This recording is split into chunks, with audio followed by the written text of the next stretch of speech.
Ko. Me fabula una kushe una kabo una adu. This na Sarcast TV with your regular program Salon for Better.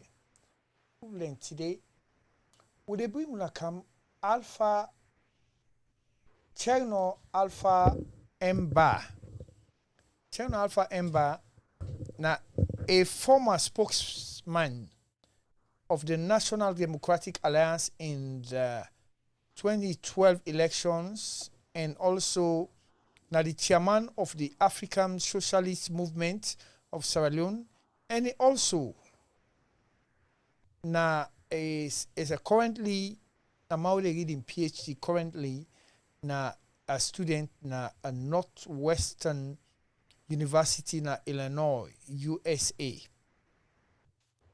And go get a better description of what. And if I say la, I explain about Mr. Cherno Alpha Ember. I will go beyond. Mr. Cherno Alpha, you want explain to yourself what's in your current situation and the position the way you don't hold in Sierra Leone. I best I feel say you could do better than waiting for do for you, because when me they do, they so excited for let me Sierra Leone because I get a kind degree and the way when me as a whole book, so as I read one page I don't sleep. So you are to introduce yourself to Sierra Leone people and let them know what you they currently do and what's in your position, sir, Mr. Ba. Yeah, thank you very much. I think so you don't already almost say within essential that in 2012, me have been spokesperson for the National Democratic Alliance, and also I contest for a parliamentary position in 2012 na Makeni constituency 28 at the time when the APC been in power, and for the last 4 years now I done in at the US. They study for my PhD at Northwestern University in Illinois, and apart from that, currently I also serve as the editor-in-chief of the Africanist Press. Africanist Press, a media agency where they operate out of Philadelphia, and we work now for observe or help for advance democracy and free speech in Africa.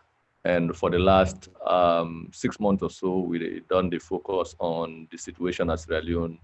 They talk about issues of human rights, democratic, questions, and also we don't expose aspects of corruption with the new government in Sierra Leone, especially the BO administration for the last 2 years, beginning in issues around salary disparities, payroll corruption, and things like that.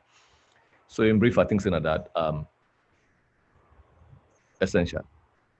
Okay, thank you very much. Me people who know the watch this and Sarcast TV to program Salon for Better. We get today Mr. Alpha Cherno Ba, we at least as he don't introduce himself to una, and he gave a lot for can tell una about today waiting the happy in Sierra Leone. And this man, the way we see him in spirit where they in Mr. Ba. Either una accept or not accept, but who they look and like say in blood where he get like them Martin Luther King, then blood, then Kwame Nkrumah, then Marcus Garvey, and blood in this young man who get na Sierra Leone. And it is try for pursue and make sure say we get a Sierra Leone we clear. And right now, I know a lot una no get mindset for tell them say na idol because now na in PhD they read so for let more than go out and go straight in country way na Sierra Leone. So this na in we bring for na today. So Mr. Cherno, we want to ask you back what do you think about the SLPP government when they try for prosecute the mayor of Makeni and over 20 people in back they arrest when they lock na Palemba Road when they say they go for take machine. As you na a political analyst and you na person we get let me say we all be the Pan-African Union being I believe saying that the Pan-African spirit they knew where they think of Balen Kwame Nkrumah, even to them up to them Marcus Garvey and that spirit they knew. What do you think about the Makeni issue now then they try for implicate the mayor and even when they don't arrest more than 20 people in the township na Makeni? What do you want to say about that, Mr. Cherno? Well, I think the ongoing situation at Makeni, not to new situation. This part of a chain of events where we don't observe with the BO administration in the course of the last almost 3 years now from where Madabio come to power and the current SLPP administration. And which will underline the heightened level of political repression, the erosion of democratic values, the ongoing violation of civil liberties. And I think say this in a previous conversation, we talk about, the levels of political violence, starting with the Hamilton incident and come to the massacre of prisoners, the mass killing of prisoners in Pademba Road. And now we talk about also the recent police killings which took place in Makeni, and how a couple of events I think they don't happen since then, and that inclusive of the recent demand by parliamentarians for an independent investigation into the Makeni incident.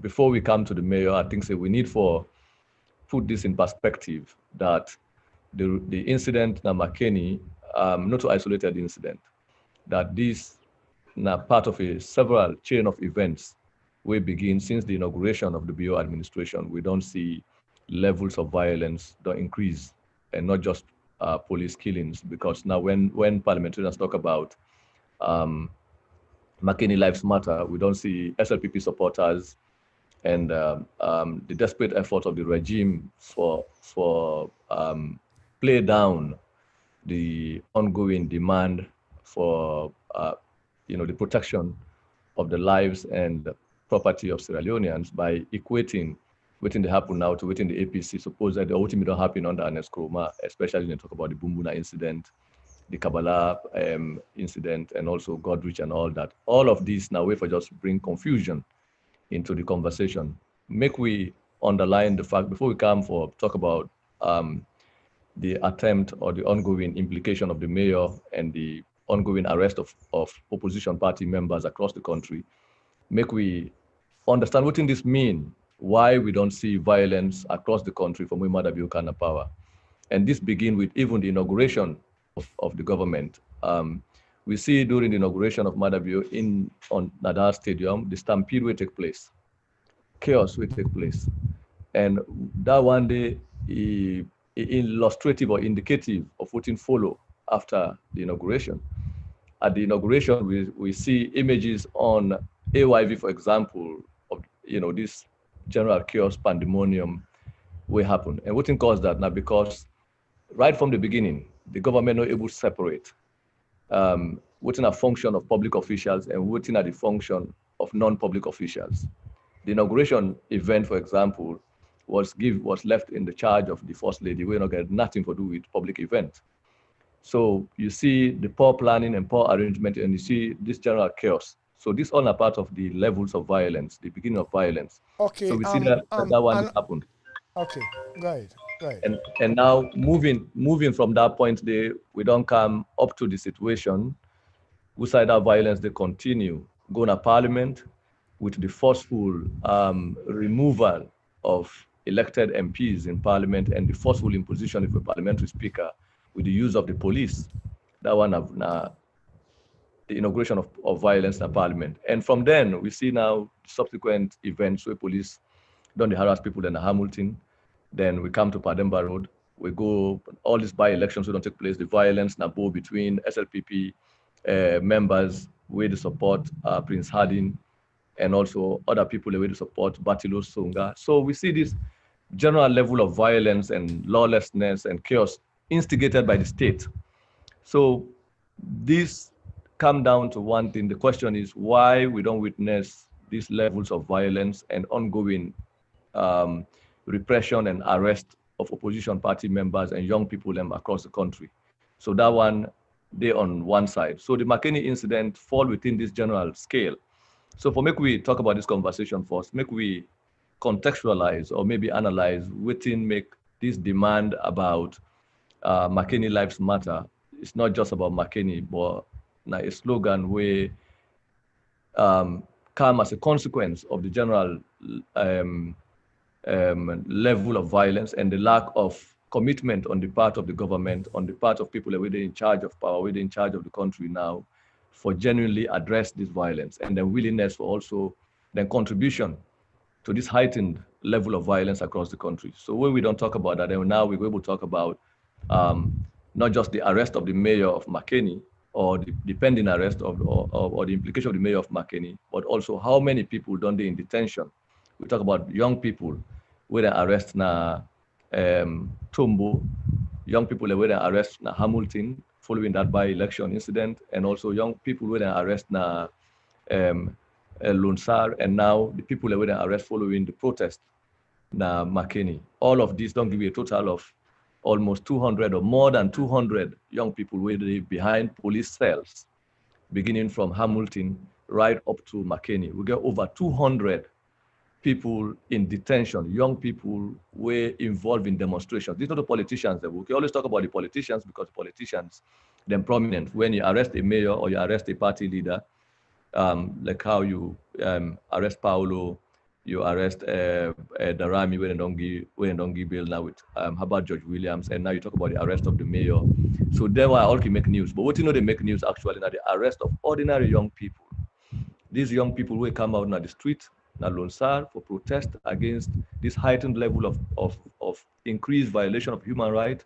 The young people that were arrested na Hamilton, where them put in a jail, some of themselves don't die inside that prison riot, where we don't know how many people don't die there. All the while, we check the police cells across Sierra Leone right now, you get over 200 Sierra Leoneans locked up in Freetown, in Lunsar, in Makeni, in police cells, who have not been tried, who have not been given access to legal representation, beginning way back last year up to now. So we got to talk about these issues and then put them into context. And now we come to the question of the Makeni incident, we don't lead to this apex, and now the demand of parliamentarians. And again, we can separate these recent chains of violence, we don't happen these almost 3 years now, to the kind of violence we witness na Bumbuna, na Godrich, and also we talk about the responses of the two, for the compare and Escromayan response and Madabio response, and perhaps we can differentiate then to people that we don't get in the course of this 12 or 13 years now. We'll talk about increased police brutality and heightened political violence and repression at the country.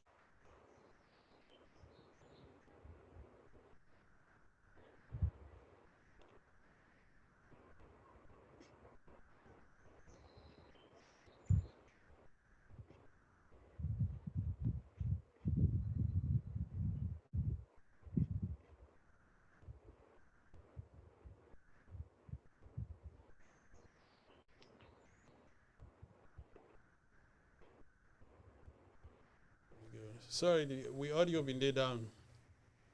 So the question I'm going to try to ask you is, you did a good job. You explained all the current violence with the Madabio administration they commit. And if you can able to give you some of the reasons why, what's not the reason why they lead to the violence, what they try to achieve? Now for scare the people of Sierra Leone, or now for get rid of the opposition, or now for set the scene for make them able to win the next election. What do you feel say now the underlying factors where they lead to this type of violence? Well, in the first place, we have to underline we have to look at how Madabio come to power, and we have to know say the SLPP in itself was a fractured political party in opposition for the whole 10 years when Escoma they as president of the country, and for the better part, almost we say from 2005, where the party come on at the convention where they elect Berewa, the party they as a holistic unit, and that's been responsible for the party's defeat in 2007.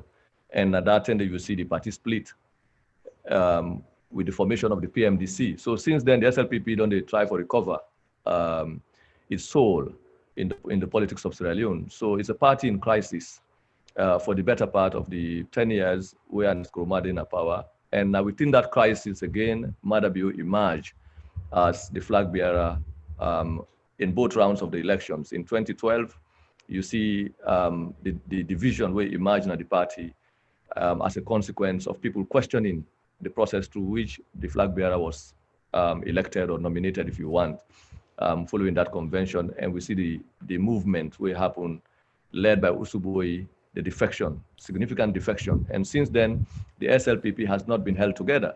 So you see these lower ranks of the party militants basically take over the party in the leading up to the elections of 2012. And for the most part, from 2012 up to 2017, we see this general chaos and the attempt by party leaders, party gerontocrats, and party elders basically for rescue the soul of the party. And that was unsuccessful because supporters of Madabio held on to the party and held on to the position and also succeed for edge out all other will-be contenders to the point that by the time they get to the convention, we for decide the nomination of a flag bearer, there was almost no contender because the major contenders don't already defect and form the NGC. So which I basically say it was not a united party. It was a broken party that came to power, and that reflects in the statistics of the elections. These are the first time in the history of the post-colonial history of Sierra Leone, in the last 60 years, getting to 60 years or nearly 60 years, that we will get a political party coming to power in both rounds of the election with a president who will get less than 2% lead in both rounds of the elections. What did that tell you? We have a president who is largely unpopular both within his party and outside of his party, but he able to exercise dominance of him party by the use of extreme levels of violence within the party, and that levels of violence now at the state level has now transcended from the internal party politics to the national politics. So that now one, the party right to power, unpopular, and wouldn't lead to that success. Now the kind of politics where Anes Kuroma also introduced within the APC. So that also make Madabio a benefactor of the electoral contest by default, because 2% not only a significant lead. So knowing that the party don't kind of power with that kind of tiny lead, so the task then of these militants, the equivalent of a political militia now we don't kind of power, now for consolidate power, by all means, for consolidate that hegemony. And in the process of doing so, they don't also polarize the country, divide the country by going around the country, going to the point of even trying to remove community organizations were led by like market women them in the markets where you go across the market from Freetown right up to Kono, you see them even remove chairladies of Abacha Street, then remove the chairlady, try for appoint an SLPP supporter as head of all these, the same for the Bike Riders Association, the same for all these small community organizations. Even you see the drivers union in crisis as a consequence of that kind of politics. So the effort for consolidate power, the effort for say, we need to control the country by all means. And then the fact that you not get majority even within your party and outside of your party, now lead to this violence. The violence start with parliament, the forceful effort by Madabio and a group for take over parliament, parliamentary majority, and lead to the imposition of Abbas Bundu through the use of the police. Now even the election, the by-elections, what would they see? Now all of this. And now what you know, traumatize the regime at the fact that in 3 years, now getting on to 3 years, they not ever get significant defection. Nobody from the opposition, largely speaking, whether na NGC, na C4C, na APC, will not get any significant personality where them on your own decide for breakaway and join the APC, I mean the SLPP in power. SLPP. So that don't clearly tell you say the party very unpopular. So now, because all they cannot win mass support diplomatically, and they're not able to know how to consolidate power strategically, then decide for apply the use of state violence through the use of institutions. So the removal of people who are not loyal to the regime in institutions, whether the National Electoral Commission, the PPRC, the process through which they appointed a anti-corruption commissioner, the process where they appoint the PPRC chairman, the process now where they don't use for appoint the NEC commissioner, the process where they use for appoint the IG, the dismissal of people from the security sector, the army, the police, all of them here now part of a state in desperation, a state very unpopular government, right to power with a tiny majority, and they try for consolidate power by holding on, by all means, the instruments of state coercion. So not only to this, and now the resistance of people. And on top of that, now the government also not able to deliver on its promises. You know, for example, then talk about financial discipline, you know, the reduction in public expenditure. But then we see this mass appointment of party loyalists and party, you know, supporters into positions that don't increase the number of people on the payroll and number of people now traveling across the country. Initially, then talk about, for example, with a stop government business from happening in hotels, and they have abandoned that. They started by announcing the amount of money that's being raised on a daily or weekly or monthly basis. They've abandoned that. So increased levels of non-transparent. They don't go away from the transparency promises where they make. They are no longer accountable to them demands, and people in the tribe remind them of these electoral promises. So now they have gone as far as trying to shut down the democratic space by muzzling free speech, by arresting people for just posting on social media. So a reign of terror. So this increased level for terrorize people into submission. Now it don't lead to this situation of violence, increased level of violence. So the tiny majority, but what that don't do now, isolation of the government. Isolation of the government increasingly in Akono, you see the violence we happened recently with Sam Sumana.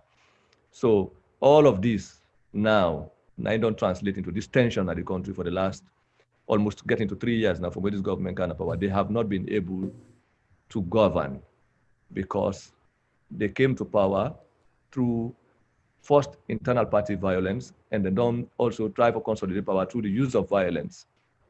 So now this don't continue. And now human rights and civil liberties as a consequence of this kind of politics don't suffer. You get, like I say, we can now talk about over 200 people, young people, if you check, across police cells right across the country from last year to now, who have been detained as a consequence of their involvement, willingly or unwillingly, in protests which don't take place from the Hamilton incident right up to Tombo, to Lonsar, to And all these places.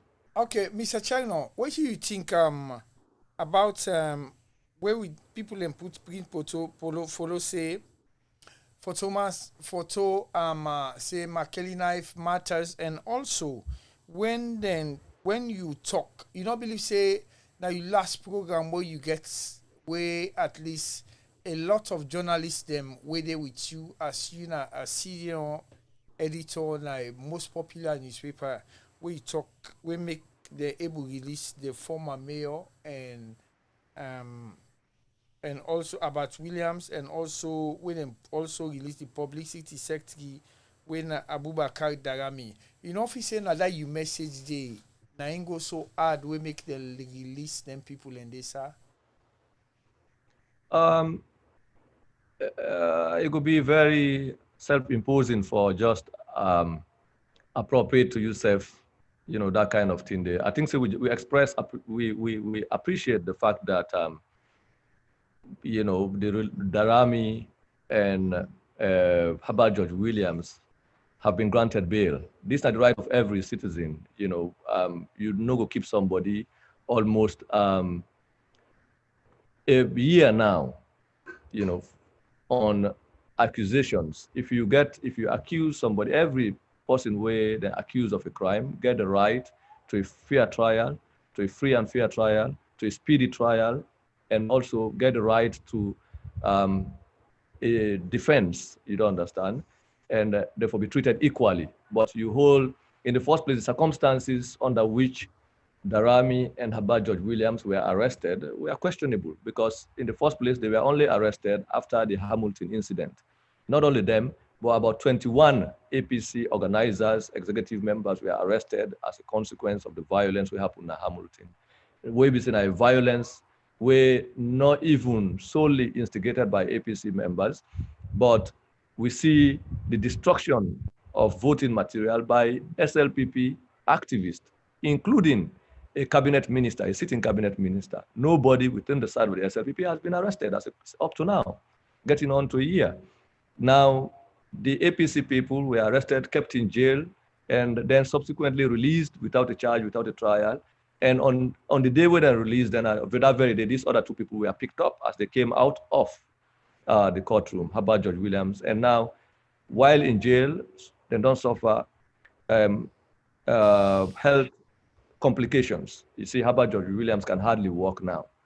So all that in and we get a justice system where the state thinks they can arrest citizens and imprison them and hold them as long as they wish, and then decide to left them without compensation, without recourse. Nobody talks about the violation within citizens then do when a government violates their right in that flagrant way. So I think we appreciate the fact that these people have now been granted bail, regardless of whatever charges hanging on their heads. Their continuous detention was a violation to their rights, and also a violation of due process, a violation of the law. And this activity and lawyers have been on to talk about on demand their release and a right to bail. So whether our conversation some days ago contributed to that process, there is no way we can know that. But all we know that the right of every citizen for speak out when some of these violations they happen. As we say, apart from these two individuals, there are hundreds of other dozens of other young people who have been detained over the last 2 years now. From that Hamilton incident, over 50 people were arrested in Tombo, between Tombo and Lunsar because of that protest. Up to now, they're in jail. Nobody's talking about them. They've never been given right to police. To legal representation. People have been arrested in Makeni, and now about the arrest of the mayor. So all them are violations we need for highlight and bring out to the surface. Quick question. You think for those who have been arrested and in prison, whether it's legal or illegal, are they being tortured? Is there any evidence that they are being tortured? Well, I think so. We're going to rule that out of the equation, because we see during the Pademba Road incident images and videos of the torture of prisoners, who were being interrogated, and we see how blood in the common at them faces. We see all them and now information is that those individuals who were being interrogated have been summarily killed in prison. Then they're among the people that will die in a prison. So if at that particular situation they happen, until we have an independent investigation, people like Tanibola and all these individuals can no longer be accounted for from what we are hearing. So it's upon the government of Sierra Leone for allow an independent investigation into these accusations of police violence, police torture of people in detention. We already know that they have this OSD unit by Kihama Road. Some people they call them Benghazi, where people are being tortured mercilessly. So human rights organizations need for look into some of these reports of ongoing torture of people in detention, especially young people who have been recently arrested in Tombo, Lunsar, and Makeni. We don't go allow this kind of reign of terror for continue in Sierra Leone, because it's a country that's supposed to be governed by law, that is supposed to be a democratic state, and where human rights are supposed to be upheld. We get a Human Rights Commission. We do not know what they are doing now, because all of these cases is supposed to be brought to their attention, but they haven't said anything. I think we need for also examining beyond this idea, this effort by ruling party supporters for confuse the discussion by attempting to say that the killing of people, the arrest of people, not to Tiwe knew that it did not happen under APC. That if it not happen under APC, not means it's justifiable for making it happen now. But one thing we need for remind ourselves, I do recall when the Bumbuna incident happened, for example, if we go back and reflect on that thing, I was spokesperson of the NDA at the time, and I do a press conference following the Bumbuna riot or Bumbuna strike and police killing of workers in Bumbuna, and we demand an investigation. The following morning, about 7 cabinet ministers drove to Bumbuna to look at what has happened in Bumbuna. And that one day was covered live, was broadcast on SLBC. The clips are there. It was reported in the newspapers. What we try to say, there was an instant government response to the situation, and also an investigation into the situation. Whether the investigation was genuine, comprehensive, or independent, that is a different conversation. But government immediately sent a delegation to Bumbuna, including 7 cabinet ministers, if I do recall. it happened. And this came one day after a press conference will be holding at the ND office on Duke Street. Secondly, when the Wellington incident happened again, where police killed people in Wellington, in fact, the demonstration was happening. I do recall again, I saw on television an Eskroma driving to the scene of the incident to put down the protest. This is not to say an Eskroma was better than Madabio, but I'm saying when it comes to these questions of response, you see that there was state response, state immediate reaction to the situation, as opposed to when people were killed in Pademba Road, prisoners were killed who were supposed to be under custody and protection of the government of Sierra Leone. Madabio came on television and made no mention of these people up to now. And not only that, people were killed in Makeni. The president came on television, spoke about the census, and made no mention of ordinary citizens who have been killed by police in Makeni. So these are the differences. So people who are defending this government and the police for their killing of innocent citizens right now and condemning MPs who have demanded an investigation into this incident, for understand, say, there is a different state response to this situation. And even when Madabio was stoned, when the incident happened at Bo, where Madabio was wounded, an independent investigation or a committee was set up, led by Kelvin Lewis, made up of independent civil society activists, including CGG, Valnora Edwin, who were part of that committee to investigate the Bo incident that led to the wounding of the SLPP flag bearer, then who is now president of the country. So these are different situations. But we not ever see an investigation into the riots where it took place, the state-sponsored party members who went to Hamilton and destroyed ballot boxes. No investigation has been done. No investigation has been done into the Pademba Road incident to examine exactly how many people died, apart from what the prison reported. No investigation happened with the riots, all these protests will don't take place from Lunsar and Tombo, and this chain of violence, including even the police killing of a farmer in Mile 91. Nobody has been investigated. No state, even the government cannot make a statement on this issue. Question. Do you think the government are willing to investigate themselves? Because most of these crimes are being committed by the government. So only that, I think the police, the army, they are not independent of the government. Yeah, so no, I think say the government, the police, they act the way that they act right now because it is a state-sponsored, state-sanctioned, state-approved, move. You don't understand? Madabio, for example, after the Pademba Road incident, the president came on television and said they are going to hit harder. You understand? So by saying that statement alone, it don't also give the police the opportunity for continued and levels of violence across the country. And true to that pledge, that order given by the president that they should hit harder in the name of maintaining law and order, we don't see the violence will happen at Makeni. And don't forget, Abu, who is the resident minister in Makeni, said it boldly that anybody will protest in the northern region, they're going to ensure that that individual is killed. And the government supposedly suspended him for a few days and then reinstated him. A week later or a few weeks later, we see the mass killing will take place in Makeni. So not only that, before these events, even the wife of the president has been threatening violence in front of the president, has been threatening mob justice. He said it openly. We therefore use mob justice again. Who does that in a country that's supposed to be governed by the rule of law? By law and order. An individual will not get nothing to do with public affairs. We not get nothing to do with the state, or the running of the state. It's making public pronouncement, ordering the police and the justice system. Now you even have a court assigned to her in the name of fighting gender violence. I mean, we get a gender ministry. We get public officials who are voted, appointed to do these things. So the wife of the president has no business in the running of government. So we don't come to a state where the running of government has become like an organized mafia, an organized guerrilla enterprise.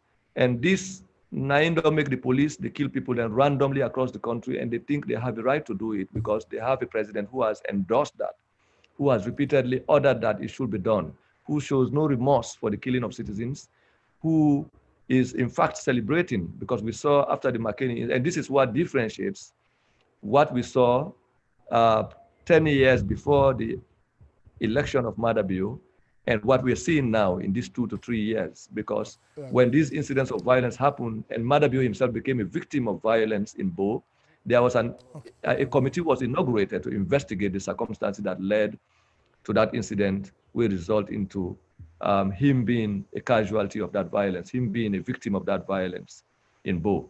You don't. So whether that investigation was led by Kelvin Lewis, who was at the time, I think, president of the Sierra Leone Association of Journalists.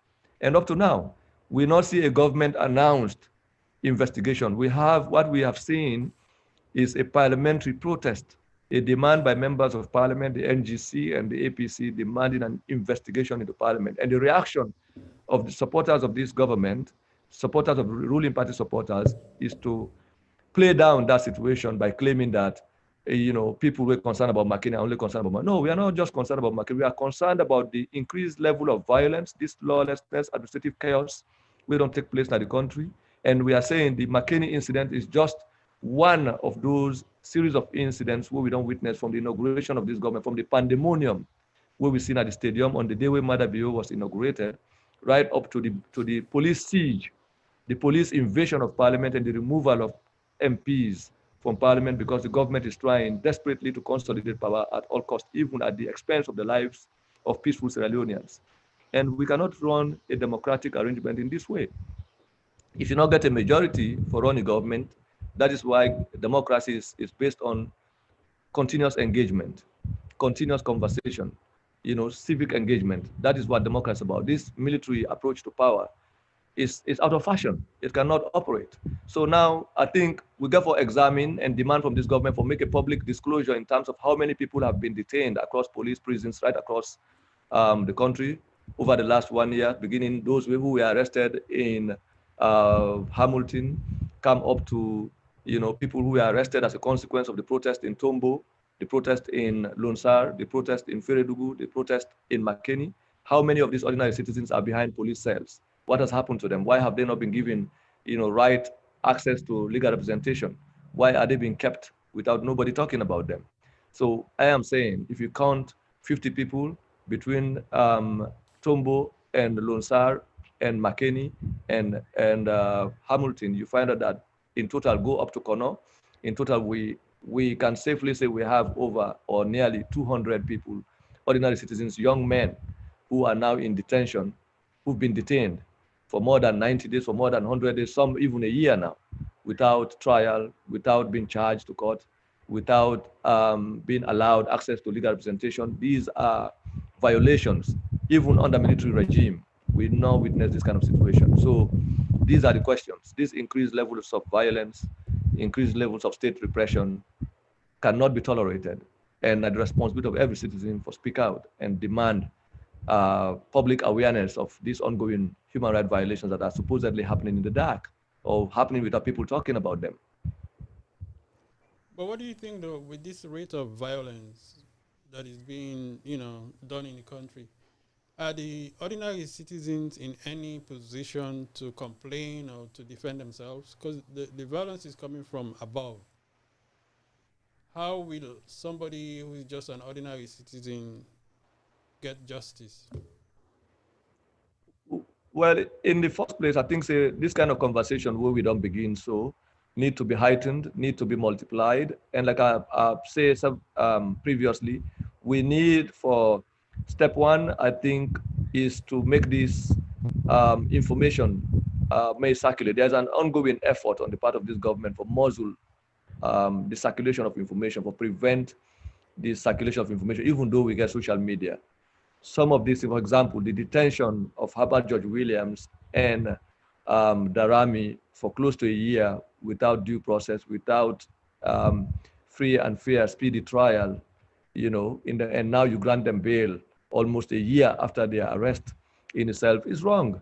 And people being aware of this detention, and they tend to be, they don't forget about them, because the culture in Sierra Leone is that people talk about something within the first week and they're done with it. So these politicians in power are aware of these temporality, this thing where people talk about situation just for a little while and they forget about them. So all you know, they then get this thing, say we go lock you in a prison and we throw away the key, forget about that. Now people then talk about you, nothing will happen. And that is what you see happening to Paulo. That is, you see happening to people that have been arrested, ordinary people being arrested because nobody for talk for them. Nobody tend to even know because people are suffering. The economy is hard. Things are so difficult. People, they struggle for get barely something for it. So after something make news for a few while and people get about the struggle, everyday struggle and don't forget about that. So the responsibility of people we call themselves civil society activists, we call themselves human rights activists, where they within the media for highlight these things. We get institutions. The Human Rights Commission need to be questioned why they've remained silent in the face of these ongoing violations that take place at the country. We used to have an active Human Rights Commission until this new crop of commissioners are appointed. You understand? And this is the danger in appointing party loyalists into institutions like that, because the Ombudsman's Office, the Human Rights Commission, the Independent Police Complaints Board or so, are meant to be institutions where for allow people then for carry out independent complaints and also lead to investigations. But all you know, the Human Rights Commission will come out with a statement. You begin to wonder what is their position, because some of these people are party loyalists. Deep within their blood, they are party loyalists, and they take sides with the party, with the state, because their jobs are as a consequence of their loyalty to the party. So they are more committed to the party and the maintenance of the status quo than they are committed to the maintenance and protection of the rights and liberties of individual citizens. Okay, so we need for expose these organizations by exposing the reality of this situation. So bringing out to the forefront the violations that are ongoing, that are happening, is not just about talking about ordinary citizens whose rights and civil liberties have been trampled upon by people in power, as you say, from above, but also for expose the lack of independence of these institutions, how they've been suffocated. And not only that, we need that one aspect. The second aspect will be to take this conversation to the international level, build public opinion, global public opinion against these ongoing violations. Citizens must come to a point where we mount public petitions at the international level against this ongoing violation by talking to organizations that these people depend on. Last time I talked about DFID, is a substantial multilateral donor, to the Sierra Leone police. So we need for write to DFID and ask them as citizens for demand that they halt their ongoing subvention or security support to the police and the army, because these people are using taxpayers' money from Europe to kill ordinary citizens in Sierra Leone. We need for also inform the United Nations Human Rights Commission, at the African Union level, at the ECOWAS level, that these individuals are violating civil liberties. And until citizens take upon this role and responsibility, these governments can feel say they can do anything and get away with it. And that age of dictatorship, where dictators will operate in darkness, is long gone. So with the instruments of mass communication, social media now at our disposal, we can expose dictatorship, we can reverse, this ongoing erosion of democratic values. Governments must be held accountable, and the responsibility of every citizen for demand protection, for demand that their civil liberties must be protected. So it's not, if we not do that, governments can act and feel like they will get away with it. So we need for deepen this conversation, not just outside of the country, but also within the country. And that is why I think the current position of members of parliament for demand an independent investigation into the Makeni incident is very commendable. We need to encourage MPs for take this position outside of party lines, because police, the fire gun, if you don't know who that will become a casualty. It might be your son, it might be your child, it might be your cousin, your relative. So police brutality can affect anybody regardless of party. You can become a casualty of police violence. Okay, Madabio in himself became, a supposed victim of that violence we happened above. But then you see, Anes Kuruma responded by instituting what appeared like an independent committee, because it was led by Kelvin Lewis at the time, and also had representation from the Campaign for Good Governance and other civil society organizations across the country. Now, we are not even talking about civil society role. Where's the role of civil society? in the current investigation in I know Makeni. they all went silent. So, so, so, which is why this conversation need to be taken at the grassroots level. We need to multiply this conversation, because then what it does, it not only expose politicians in power, it also expose the complicity of civil society activists, civil society organizations, and the larger sector of the media. We don't remain silent. In fact, I just learned that a week ago, as they released Darami, so they arrest Moisia Kekura. Moisia is the managing editor or owner of the Future newspaper. He is currently being detained by the police about a few days ago, because they say also he had something to do with the Samura, with the same case that Herbert George Williams and Darami were arrested. And this man has been around, went to the police to get a police clearance for his wife or something, and then the police said he's a person of interest. They arrested him. So Sludge cannot intervene, because Sludge was told this guy is not arrested because he's a journalist, but he's arrested because of a supposed murder charge in relationship to the death of another journalist. So government, we therefore prevent government from using the law crookedly for arrest individuals we don't disagree with. The use of sexual harassment, sexual violation, sexual laws or gender protection laws for also go after political opponents. And all of these things, the media get a critical role for play. So if people, if organizations who they claim for represent the people cannot raise these issues, cannot have this conversation, it's upon ordinary people for render these organizations illegitimate, for render them, for take away their legitimacy by also taking up these conversations in an independent way, which is why this kind of conversation and effort by Syracuse TV and other independent channels have to be commended. And we therefore also commend at least the MPs were bold enough for go to parliament and decide for demand an independent investigation. Our role is to follow up that. But we want for saying that the right of citizens for demonstrate. We see with the Khadija incident, people call for a mass rally and demonstration without police clearance. So we therefore come to a point where police and the army and the politicians in power therefore know say they are benefiting the cars that they drive, the houses that they live in, the gas that they benefit from. This is coming from taxpayers' money. It is not their birthright. So because they are enjoying the proceeds of the country, also means they are obligated to protect the life and liberty of every citizen, the property of every citizen, and then get the obligation for treat every citizen equally, regardless of whether that citizen supports their party agenda or not.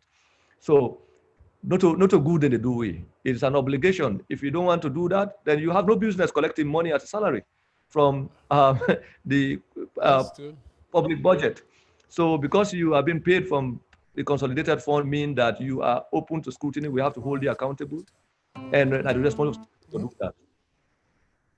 So, is there any international body that is involved in, taking note of what is going on? Is the violence to the point where the international community is becoming concerned? Oh yeah, over the last 2 weeks, I think I need for announcing in the last 2 weeks, myself and other colleagues in the Africanist press and some of our friends done they put together what we call a document and listing all in a chronological fashion in the course of this almost 3 years now with Madabio power, these increased levels of violence, including the ongoing arrest and detention of people, political opponents, young people who are protesting, who are expressing their democratic rights. And this level, and we intend to put together a document and also write to the Security Council for demand that an independent investigation be opened up into the situation in Pademba Road, the mass killing of prisoners, and also the killing will happen at Makeni, and other similar kinds of incidents will don't take place. So we are hoping, we almost don't finalize that document. We got to make that document there available and also take this conversation, get the required signatures. But we decide, the Africanist press don't decide for lead that process. And now we just solicit the collaboration with Human Rights Watch and Amnesty International at the US front for also write to the Security Council for report this situation, at least bring to the notice of international organizations, and then hopefully at the African Union level and ECOWAS level, these levels of violence where they take place. This government has to be exposed. They have to be held accountable, and we therefore inform the multilateral partners that you are funding a government that is increasingly becoming dictatorial. Although, and this is terrible, if we cannot stop this kind of situation, you see the situation at Guinea, and you see the situation that's evolving in Ivory Coast. And these, they energize, now these kind of situations, they energize dictators. And when dictatorship begin to germinate and begin to grow and begin to consolidate itself, it's for all citizens for halter. Otherwise, the casualties of this kind of arrangement they can be immense, and a reversal to national development, a reversal to um, human capital development and all of human resource development and all of them here. So basically, we are taking the responsibility now, and we ask every citizen for join this process, by also contributing for provide information of any kind of violation where they don't see they happen. We open to this kind of process, but we are hoping So that within the if next somebody 1 have week or 2 weeks. information, where are they going to submit the information? Do you have Oh any yes, contact numbers? well, you can write to info@africanistpress.com. We don't day in the process now for finalize the document chronicling all these violations. Like I said, this increased levels of violence in the course of the last 2 years, and we do that principally for take this document evidence and write an official letter in collaboration with other freedom organizations across the world for bring to the attention of the Security Council and other similar organizations that there's a need for look into the ongoing situation in Sierra Leone. Because if we not do this, then we go left, this government will feel say, then get the right for carry on this atrocious violence across the country, unabatedly. And it is too many incidents now, from Hamilton to Tumbo to Pademba Road, to Kono. Look what happened to Samsumana. Then there's nobody's talking about that. The attack on the NGC following the election in somewhere in Cambia or the Katuri area, the attack on all of these things constitute, chain of violence. So it's not just about APC. Everybody that is an opponent or within the opposition is being targeted, and that include journalists, it include activists, it includes. So you find out that nobody is talking. Either they've been co-opted, they've been brought into the system, or they are afraid that if they speak out, they are going to be arrested and detained, and nobody is going to say anything. Because if you look at the detention, the illegal detention or the prolonged detention of Darami and Herbert George Williams over a year without speedy trial, and now they've been granted, they were only granted bail almost a year after they were arrested, shows that that's a message they are sending, that we can arrest you, put you in Pademba Road and imprison you. We get the power to do that, and nobody's going to hold us responsible. In fact, some of their supporters have the guts to post on their social media pages that the more they arrest opposition people, the more they arrest people who disagree with the government, the more the international community is giving them money. So all of these statements, we are collating them and then putting them into a concrete document and send them to international organizations. Say, look at the kind of government that you are dealing with. Look at the kind of dictatorship that is evolving in Sierra Leone. So the world need to be aware of this situation, and our responsibility as citizens for do that. So as I say, anybody with information regarding the ongoing violation that's happening in Sierra Leone, whether it has happened to you personally, and this includes people whose properties are being taken away from them, land. You see the increased violence regarding state reclamation of land. Look, Sandy, going all across the country, all across the western area, taking away private properties from people in the name of state lands and all that. And not only that, giving these lands to SLPP party members in government. Now you look at from Hamilton right up to that western, that peninsula axis. They are busy trying to create a new population, largely of southeastern civil society, civil servants, increasingly reclaiming land and building houses. That is how they think they can change the electoral geometry of the western area. And that is a recipe for chaos. It's a recipe for future conflict. So we need for stop them here. This is how societies sink into incomprehensible conflict. So we're not going to allow them kind of tendencies they have for germinate without people knowing the implication of these things and hearing about it. And our responsibility when we inform the international community, it's not just about thinking that they own the solution to the situation, but it's about informing them that these are the partners they're dealing with. Because when these guys come here, they want to lie to these people. They pretend that they are running an open society, a democratic society, and at the responsibility of citizens, we will feel the brunt of this situation for reporting to the community of nations that this is what is happening. At least dictators must not operate in isolation. We need to expose them to the global community of nations. So do you think Madabio will ever get away with all these crimes? Oh, that is the most amusing thing. If I, I mean, if I don't know, say, gone are those days where leaders will carry out this kind of atrocities and escape with them.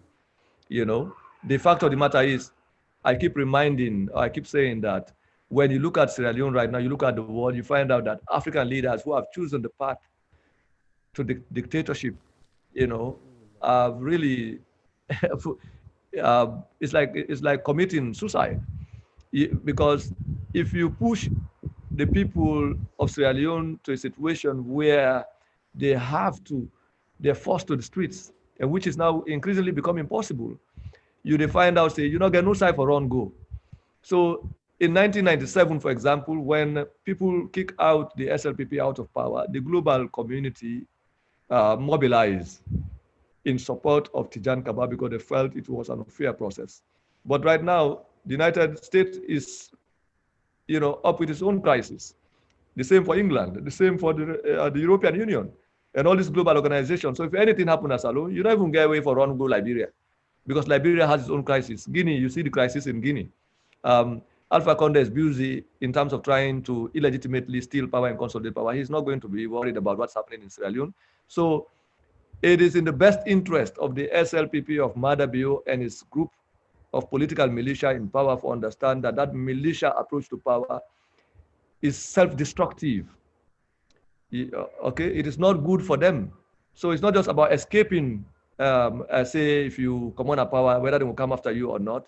The fact of the matter is that when dictators begin consolidate dictator, and you see the increased resistance, the way they see, because what the incidents in Tombo should tell them, or Lonsar, or McKinney, what these three incidents alone should have informed them is the willingness of young people to resist dictatorship. Because when you get to a point where people are now willing to take up stones and sticks to confront an armed police force, an armed security force that is willing to discharge live rounds of ammunition into a protesting civilian population, and people, they still come on the street and challenge you for no say, they are willing to die for their rights. So if you push these people to the point where a mass revolt takes place, which is possible with the ongoing hardship and the ongoing callousness, you know, and disregard for human life, then definitely you don't get nobody for rescue. So they are more vulnerable than the people of Sierra Leone within the realm. So they have to be very careful. A very sensible leader will try very hard to avoid public anger and public outrage right now, because the more you try to do that in this difficult time, you see what happened in America. It took a single incident for make underlying grievances for explode all over, and they cannot contain it. And this went globally all over the world. Increasingly, African governments therefore contend with the fact that they have a rising young population. More than 80% of the Sierra Leonean population can be considered as a youthful population. And this youthful population, majority of whom have come out of universities with no employment. Okay, they can read, they have their telephones, and they are engaged in global exchange, global communication.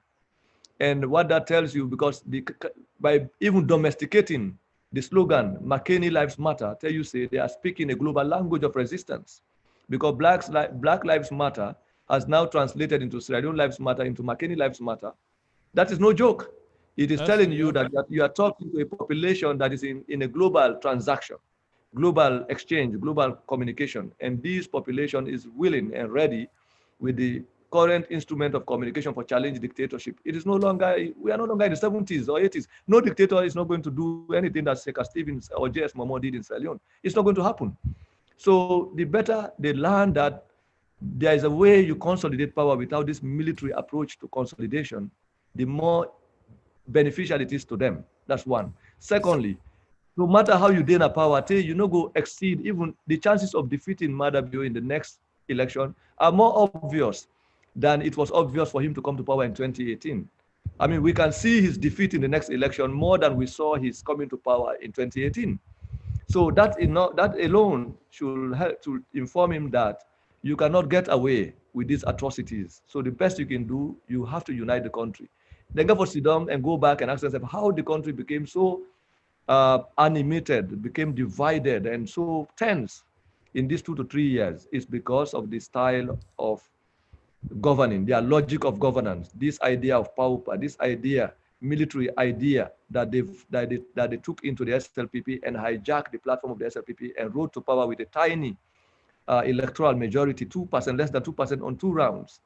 There was a way to pacify them, and you cannot force people into compliance. You can't. There's a way you consolidate power outside of these military brigade kind of doing things. You know, they work. That are the things. So the earlier they learn and accept this reality, the easier it will be and the more beneficial for them. But as it is, they have increasingly narrowed their support base. These people have no support in Kono. They've squandered that little sympathy they got in support in Kono in 2018. Now they've divided. Their politics is attempting to divide the C4C. They are also hoping to poach opposition party members. Look at now their thinking is that they can divide opposition strongholds by putting more money in Putloko, because that is the idea of taking generator from Makeni to Putloko, and then also hoping that they can use their major frustration at the fact that why have they been in power up to 3 years and they not get any major defection from the APC or NGC or C4C, and they are desperate to make that happen by all means, even if they can forget, quirky politicians now, as we see what happened at Putloko and all of this. But you can't. So even Victor Fo. Well, Victor Fo, they are spent forces. These are people who were already out of favor. I know, right? I mean, yeah. And you I look think at we also have Alpha Khan. Well, these are people. In the first place, all of them were. The question is that these are This also speaks to the commitment of Madabio to get rid of corruption. Who on earth, from where this government kind of power, they don't list a lot of people where they're accused of stealing public resources, but they never made mention of Alpha Khan. In fact, they've given him a job. They're paying him now up to $5,000. He's going around the country singing and dancing and doing that, behaving in the same. But what did the man do?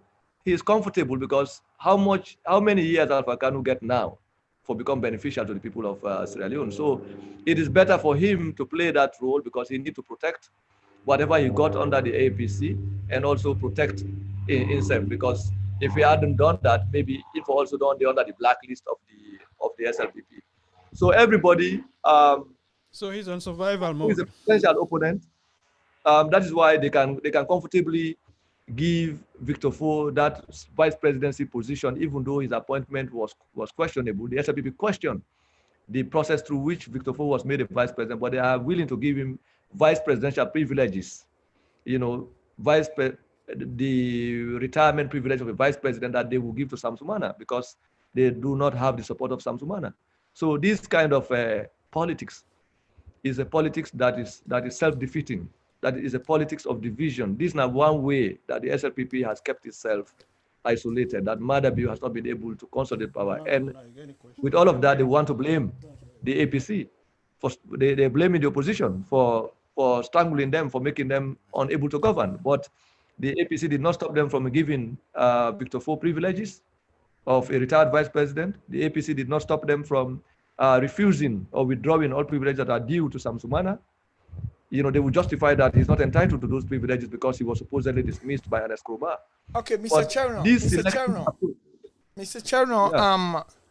I just want to make viewers, they will know they check we out. This na Cherno Alpha M Bar, we na the former spokesman for the National Democratic Alliance in the 2012 elections, and also na the chairman of the African Socialist Movement and of Sierra Leone, and also is currently not to them a full people who they can social media they talk for Madabio or talk for President Koma where they create. This man they reading PhD right now. We at this, if now go now the Northwest, Western University of Illinois. When I go see say this man they reading PhD now because he get a lot of people there now where they can on the social media where one belong. So it's where they can't talk ala and form goodness because we get beaucoup people there now, even to people the way they pay tax money then now where they support. Like then Kutubu, Attila, when a blind man, when now tax money, then they pay support, then all they talk now, people then they listen to them. But these people in them, now I con them. Where I believe say therefore can belong, do something for winner Sierra Leone. Attila no nothing. And then they go against them because I be like and I be there Sierra Leone, where it be in station. The first way they play now morning, we make a be like now Governor Clarkson in prayer. Where they swear anybody will come for rule Sierra Leone, where rule Sierra Leone the bad way, if they are lucky, look like Chijankaba. All who that can rule Sierra Leone, where Attila they play Governor Clarkson in prayer, then they are lucky. So me people them, me family them, then kind man they look up to like then checking on them, where they eye open, where they come for strengthening with country. Where you look like Julius Madabio, the thing the way they do right now. I know they talk about partism, but me na a Pan-Africanist. And where you look like this man, himself na a Pan-Africanist. I belong to Pan-African Union. You understand? Where we they always get with slogan where you say, Nikosi se lela Africa. This is waiting channel they talk about. You understand? We are Pan-Africanists. Where you look like Ali Kabauka, sit on a UN, we set him out. He's still a Pan-Africanist. He didn't a Pan-African, but he set him out because they don't say the thing the way they play on now. Now the game they play in the country and then kind of they happen would not ever want for see him. And we get Pan-Africa, we always they meet now Western. You understand? We they talk about how for unite Africa, when are the reason make way and kill them. Gaddafi, when they kill them Kwame Nkrumah, when they kill them Marcus Garvey, all that now the Pan-Africanism where they in we. When they come now because they no say coup. When they say military coup, now they work now in Africa. When they waiting and count now they say regime change. Salon people are una fool, una left. British man and come, then say regime change just because. They make for we Malta Street, Malta Lane, Eastern Street, Eastern Lane. Then see say Aneskoma and Samura Kamara where they work na the United Nations where na the monetary fund no say all the money they take, they pay extra funds for. If you go na the diaspora. Once you then can tell we because they know say you smart, you don't want to take debt from them, then they tell you say you not get credit. Now Aneskoma and Samura do to the IMF where they not take fund from them, then take money from China. From let China can cherry them for we. Who now where they na Sierra Leone where she don't so. Their court law, that law cuts the way she don't so where them bill so. Not to England bill them for you, be alone and then colonize we, not to them bill them for we. But because they know say Aneskoma and Samura Kamara then so smart for them. If you go then at the diaspora, so where you not get trust from them for letting you debts because then you debt the money where they pay, the interest where they pay, but Cooper 6 minutes. 6 minutes to the next show. We only get 6 minutes more. Yeah, you see. Yeah, so as we round up, what you had to talk, Mr. Cherno, and they try for make Sierra Leone and then aware. Reason we make England come when our neo-colonialism. Let people then go join Pan-Africa, let them know what in England they do to we because all they go the way England and build for una they are half good. And Escoma England and come, Samoa Kamara can then deny the loan the way they want give you because when they give you loan, IMF, then they say representative back. That money they then give loan pa. Now then you pull back, you pay the representative them. Just because Escoma and not give them bring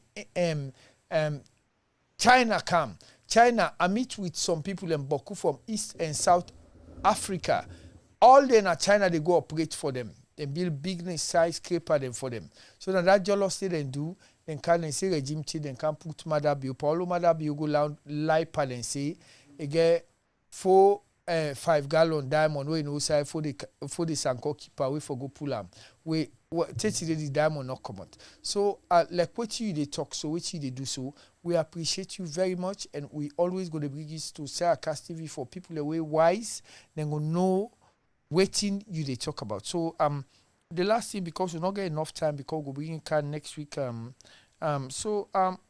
just while you round up no more for we, Mr. Cherno, because you know Pan-Africanist, we get almost 1 or 2 minutes for the round up for we do. Let people they know next week we will bring you we go talk more, Mr. Cherno. Go ahead, let round up for we, sir.